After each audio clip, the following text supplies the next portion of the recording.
My wife called me a fool. Admitted, our 2 kids aren't mine. So I waited for her moment. After 14 years of marriage, I secretly overheard my wife confess to her friend over the phone that our 2 children weren't biologically mine, but belonged to her longtime lover. He actually believes they're his, she scoffed. Can you imagine? 14 years, and the idiot still hasn't figured it out. Eric and I joke about it constantly. He's the perfect fool. I was shattered, so I began preparing for her reckoning day. And it arrived. Before we continue, comment below which country you're watching from and your age. Let's begin. My name is William. I'm 38, and for most of my life, I believed I had the dream family. 14 years married. 2 kids, son and daughter. Cozy house in Evanston, outside Chicago. A modest but stable construction business. I always thought Olivia and I had honestly survived it all. Rented apartments, mortgages, early losses, first major contracts. I trusted her like only fools or deeply infatuated men do. Turns out they're identical. I wasn't scheduled to return home that evening. A supplier meeting collapsed last minute, so I stopped by that cafe on Wabash Avenue where Olivia adored her special caramel latte. Wanted to surprise her. A small gesture, but after so many years together, you understand? Sometimes those little things outweigh grand speeches. The driveway was silent, eerily silent. I entered, placed the paper cup on the hallway shelf, and heard laughter. Her laugh light, slightly mocking, the very one that made me fall for her. At first, I didn't grasp her words. I just froze behind the wall, listening intently. Can you believe it, Ethan? He still thinks the kids are his.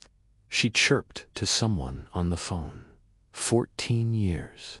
Can you fathom that? We laugh about it constantly. Our poor Billy still believes he's their father. The initial phrases seemed to bypass me. I even considered misqueering. Then she giggled again, and each syllable hammered into my skull like a nail. No, I don't feel remorse. He caused this himself, worked around the clock, missed everything. Do the kids resemble him superficially? Let him believe it. You're their actual father. I stood by the kitchen corner, hearing every inflection. Coffee cooled in my grasp before slipping, crashing, splattering droplets across the rug. I didn't register the scalding on my palm. I felt nothing except frigidity beneath my skin. They'd deceived melancholy, filthily, all while grinning. I yearned to barge in screaming. Why? But I refrained. I remained concealed, wiped the spill with my hand, retrieved the cup, exhaled, and entered the kitchen as though I'd just returned from work. Olivia turned, beaming, that exact smile I'd once trusted. Billy, you're early. Meeting got postponed, I replied steadily. Spilled the coffee in the hallway. I'll fetch another later. She approached, embraced me, lightly kissed my cheek. You're such a butterfingers, she laughed, and I grinned too. I was no longer the fool she'd described to Ethan. I'd become her shadow, and shadows witness everything. Shadows bide their time. From the moment I overheard that exchange, I transformed. Externally, everything appeared identical. I remained dependable, Billy, the spouse and parent. But internally, something solidified. Not from fury, from comprehending that losing control now meant forfeiting everything. I staged no dramas. I simply sat in my office late one night, opened my laptop, and typed paternity test kit, anonymous shipping, chose courier delivery to my workplace, arranged everything through a contact-an old associate who'd worked for me for years. While awaiting results, I realized I needed more than data. I needed intel on Ethan. Olivia called him Ethan, previously just an acquaintance, a family friend who resided nearby. I'd even assisted him professionally, placing him with a subcontracting firm at construction sites. There were periods when he stayed at our Lake Geneva cottage, allegedly feuding with his wife. Now I understood. It started during those sleepovers. I unearthed a private investigator's business card. He'd once aided me during a subcontractor merger, exposing counterfeit suppliers. Phoned him at midnight. I required discretion, I stated. Routes, meetings, photographs, audio if feasible. He posed no extraneous queries, only asked, "Certain you want full disclosure?" "Beyond questioning now," I responded. Next morning, I resumed my role as attentive spouse, prepared breakfast, cheese pancakes Olivia savored with jam, ironed shirts for our eldest son, tasks she'd historically performed. Observing the children, I couldn't decipher my current sentiments toward them. Biology notwithstanding, they required me. But Olivia viewed them as bargaining tokens that I could never pardon. That evening, I returned later than usual. Olivia was in the kitchen, conversing via WhatsApp. I caught fragments. "The fool still buys it. Relax. I'll handle everything." I entered soundlessly. She instantly switched topics, smiled, inquired, "How was your day?" "Everything's fine," I answered. That night, lying beside her, I felt her foreignness for the first time in years. She slept soundly. I listened to her breathing, contemplating how many lies had escaped those lips. On day 5, DNA results arrived. Seated in my office, hand on the mouse, cursor trembling, opened the email. A concise paragraph. Probability of paternity, 0%. Both children. I didn't scream or hurl the laptop, just shut everything down and sat mutely. Pain, not even from betrayal but because those two slept upstairs, calling me dad. What difference did biology make to them? I'd raised them, taken them to pediatricians, taught them bicycle riding. That same evening, the investigator transmitted his first image, Ethan. Entrance of an aged 5-story walk-up on Forest Avenue. Olivia exiting with grocery sacks, entering, lingering 2 hours, emerging in my jacket. The investigator's message held 2 words, "Still tracking." I slept in the office that night, not from fragility, from strategy. They'd played me for a fool. Now it was my turn to direct. Post-DNA evidence. Internal debates ceased. No more whys, no more how could she. Only one icy thought remained. Exit this deception, leaving her destitute. I knew Olivia. She adored comfort and others' labor. Assumed my business, residence, assets were all under my name. Believed divorce would grant her half, seamlessly. Believed I'd remain convenient Billy until the end. Next day, I visited Mom. We rarely discussed finances. She always trusted my oversight. Shared tea at her kitchen table. At one point, I stated calmly, "Mom, paperwork's coming. Just endorse it, no inquiries." She lifted her gaze, sensed something, yet nodded mutely. "Okay, son. If necessary, it's necessary." I transferred our first rental property, an old duplex, to her name, then gradually rerouted company accounts to trusted associates. Each document processed as corporate restructuring, noiselessly. Olivia never scrutinized. Sufficed that funds hit her card punctually. Her SUV had gasoline, and my planner overflowed with appointments. She saw exhaustion and thought, "He suspects nothing." Meanwhile, I documented everything daily: transfers, photos, investigator correspondences. 1 week later, a new message. Ethan incorporated a Shell LLC. Your contract payments funnel there, jointly with Olivia. I clutched my phone for 10 minutes. Not even painful, just clarifying how long I'd nourished vipers in my home. I told the children nothing initially, simply spent more time with them. School pickups, coaching sessions, bedtime stories. Even when Olivia side-eyed me, maybe let grandma babysit. You're exhausted. I'd just nod and grin. Exhausted, yes, but not by the kids, by deceit. Olivia sustained her act. One evening, sharing wine on the porch, she whispered, "We should sell the Lake Geneva cottage. Why keep it? No time for visits anyway." I nodded. Consider it. Maybe worthwhile. Next day, that property, too, was re-registered under Mom's ownership. Each night Olivia slept, I'd lie awake, hearing her breath. Realized I'd shared a bed with someone gripping a blade to my spine. I craved detonation to roar but knew outbursts favored her, while silence empowered me. 2 weeks later, I phoned my attorney, a family acquaintance who'd drafted my corporate bylaws. Ensure she exits with only what she brought, I instructed. He merely snorted. With your documentation, we'll execute elegantly. I emailed everything: call logs, photos of Olivia's visits to Ethan's addresses. That evening, Olivia streamed sitcoms, tossing popcorn. Why so solemn? She probed. I smiled, contemplating the future. She tittered. Everything's perfect, Billy, always will be. I met her eyes. Yes, I vowed, absolutely.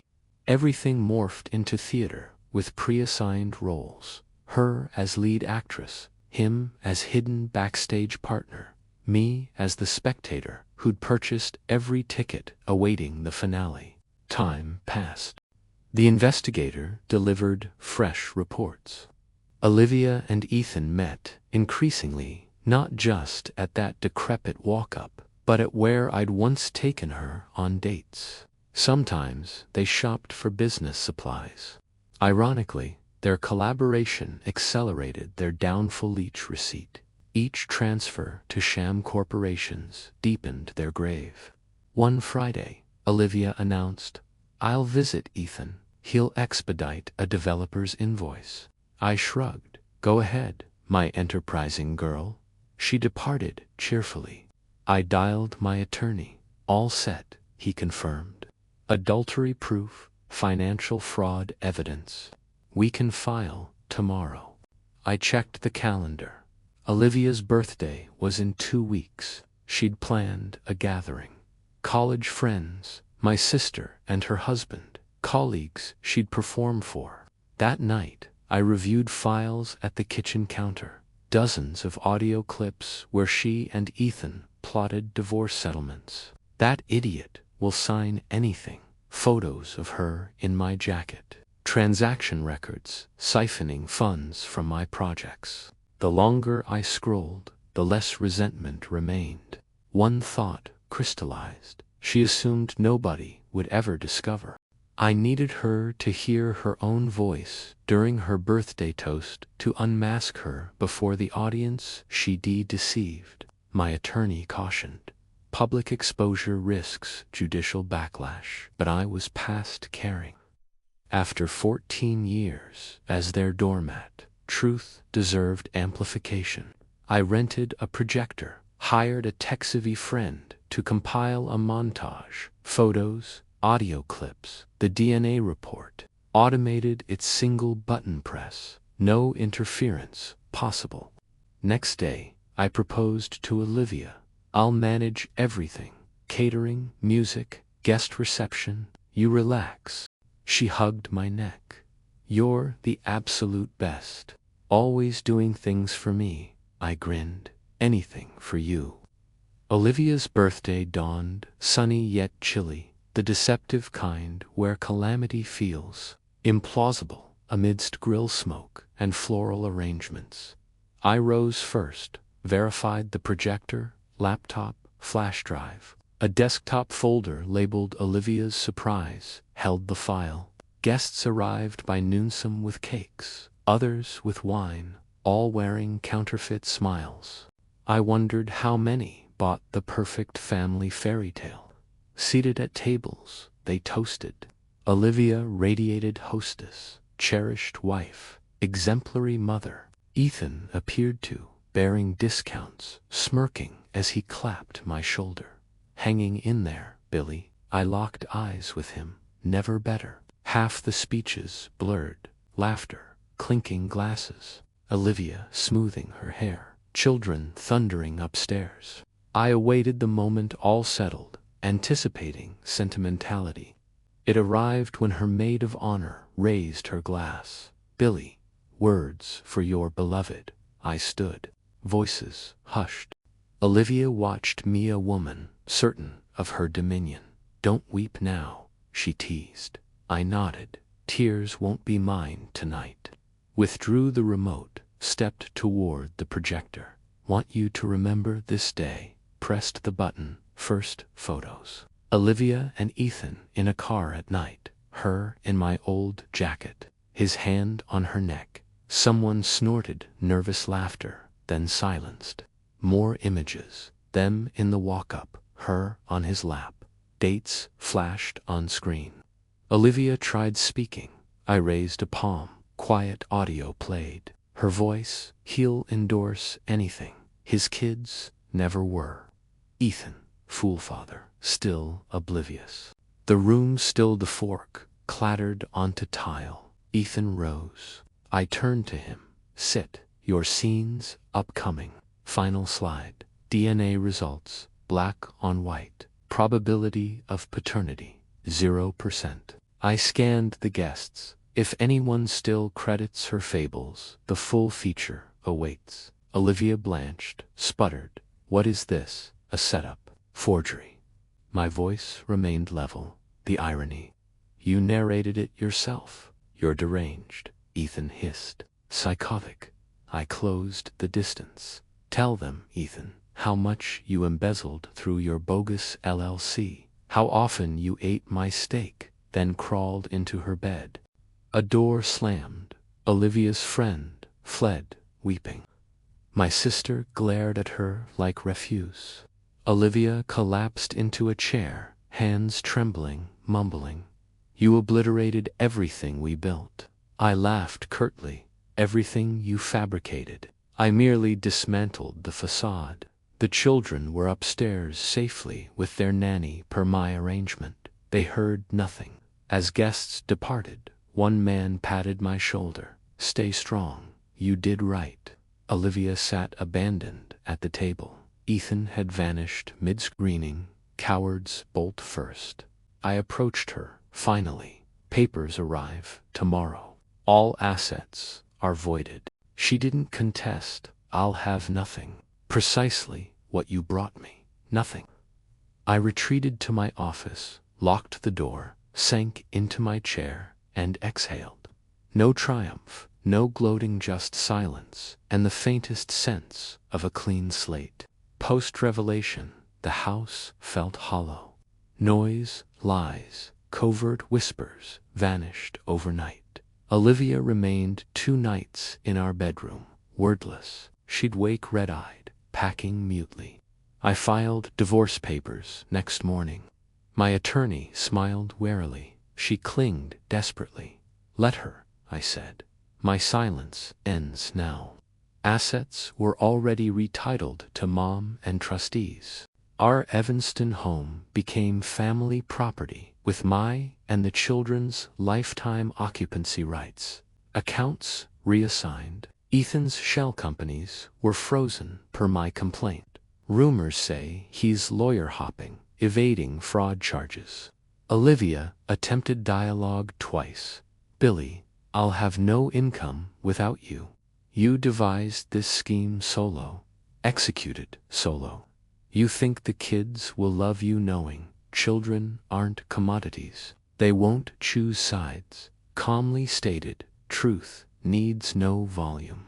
With the kids, I spoke gently, sparing details. Mom's relocating. You, Lizzie, and I stay. This is home. I'm your father, regardless of biology. My youngest clung to me. You'll never leave. I pledged it with conviction. Olivia departed quietly. One suitcase, a taxi, the door thudding shut behind her. No finale of screams. She didn't enter a new life. She exited mine permanently. I never crossed paths with Ethan again. Once glimpsed him from my car near a substation, smoking, staring at pavement. Suddenly, hating him felt pointless. Let him exist. To me, he's vapor. Months later, I rearranged bedroom furniture, replaced nursery wallpaper. Minor touches, yet the house breathed anew.